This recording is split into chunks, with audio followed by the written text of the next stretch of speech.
अब लिखो भाग 14, पार्ट 14। पार्ट 14 किससे रिलेटेड? लिखो, संघ और राज्यों के अधीन सेवाएं, services under the union and the states. Services under union and the states, संघ व राज्यों के अधीन सेवाएं, services under union and states, संघ व राज्य के अधीन सेवाएं। सेवाएं कौन सी? जिसकी हम लोग तैयारी कर रहे हैं, ठीक है। यूनियन पब्लिक सर्विस कमीशन की तैयारी और राजस्थान पब्लिक सर्विस कमीशन की तैयारी, आईएएस की सेवाएं, आरएएस की सेवाएं। ये जो राज्य सेवाएं होती है, केंद्रीय सेवाएं होती है, ये सब सिविल सर्विसेज कौन से भाग के अंदर आएगी? भाग 14 के अंदर आएगी, ठीक है। लिखो इसके अंदर अध्याय 1, इसके भी चैप्टर रहेंगे 2 अध्याय, ये भी गीता है। पहले आर्टिकल 308 से 323 सब याद हो जाएंगे, 308 से 323, 308 से 300। खुद पे भरोसा सबसे पहले कि मुझे हर चीज याद होगी, तभी तो याद होगी। भरोसा करना जरूरी होता है, विश्वास और फलदायी बड़ी चीज है। अगर हम लोगों ने भरोसा कर लिया तो हमारे को 54 हाथों वाली देवी दिख जाएगी, 10 हाथों वाली देवी दिख जाएगी, ठीक है। रावण को भरोसा था तो उसके 10 सर थे, माता जी को भरोसा है तो उनके कितने? 8 हाथ हैं। 4 भुजा को भरोसा है तो कितने हाथ हैं? 4 हाथ हैं उनके, ठीक है ना। भगवान शिव को भरोसा है तो उनकी तीसरी आंख, उनका कॉमन सेंस डेवलप, ठीक है। भरोसे की चीजें होती है, जिसको भरोसा होता है वही तो बनता है बड़ा।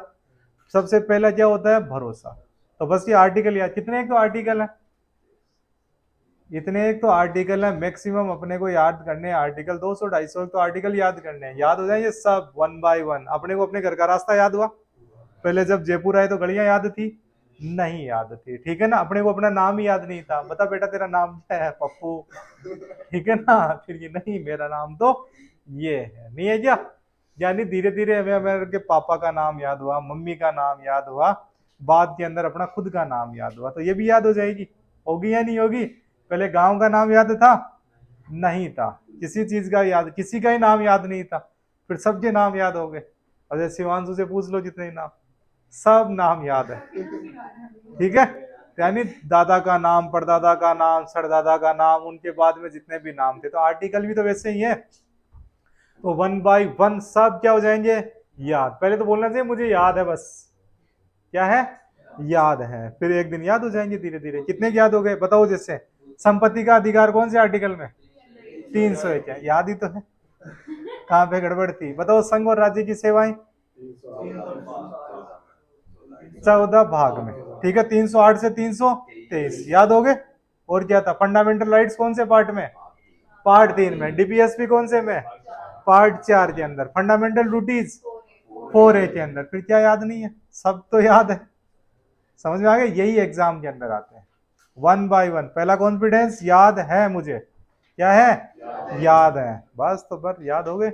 आइए लिखो इसका चैप्टर फर्स्ट, इसमें भी 2 अध्याय है। पहला चैप्टर क्या रहेगा? सर्विसेज, चैप्टर फर्स्ट, सर्विसेज, सेवाएं। फिर डिटेल में देख लेते हैं, फिर हमारे कुछ सेक्शन बचेगा ही नहीं, छूटेगा ही नहीं। फिर कोई सा एग्जाम हो कि एग्जाम तू आ मैं बताऊं तेरे को, ऐसे अपने को एग्जाम बताने आता, तू ला देने आ मैं बताता हूँ तेरे को, हम लोगों को ये याद कर लेंगे, फिर बताएंगे एग्जाम तू आ मैं बताऊं तेरे को। कौन सा एग्जाम है रे ये? आईएएस का एग्जाम है, आरएएस का एग्जाम है। ले तोड़ दिया। और जब तक तोड़ेंगे नहीं तब तक छोड़ेंगे नहीं, हर हाल के अंदर। हम लोग भी दशरथ मान जी से कम है नहीं है, छोटे मोटे मान जी तो है ही हम लोग, ठीक है ना। सर्विसेज लिख लिया, सर्विसेज लिखो 308 से 314। कौन सा आर्टिकल? 308 से 314, आर्टिकल 308 314। अब इसके अंदर क्या होता है, कौन कौन सी सेवाएं इसके अंदर आएगी? जैसे 3 ऑल इंडिया सर्विसेज है, वो भी यहीं पे लिख लो। कितनी सेवाएं हैं? ऑल इंडिया सर्विसेज है। ऑल इंडिया सर्विसेज बनाती कौन है? संसद बनाती है या कोई बना देता है? राष्ट्रपति बनाता है? संसद बनाती है। पहले रिजोल्यूशन पास करवाना पड़ता है राज्यसभा में, उसके बाद में संसद ऑल इंडिया सर्विसेज बनाती है। हिंदुस्तान में 3 ऑल इंडिया सर्विसेज है। पहली कौन सी? IAS, Indian administrative services. दोनों कौन सी है? आईपीएस। पहले आईपी हुआ करती थी, इंडियन पुलिस, जैसा हम लोगों ने RRR मूवी में देखा।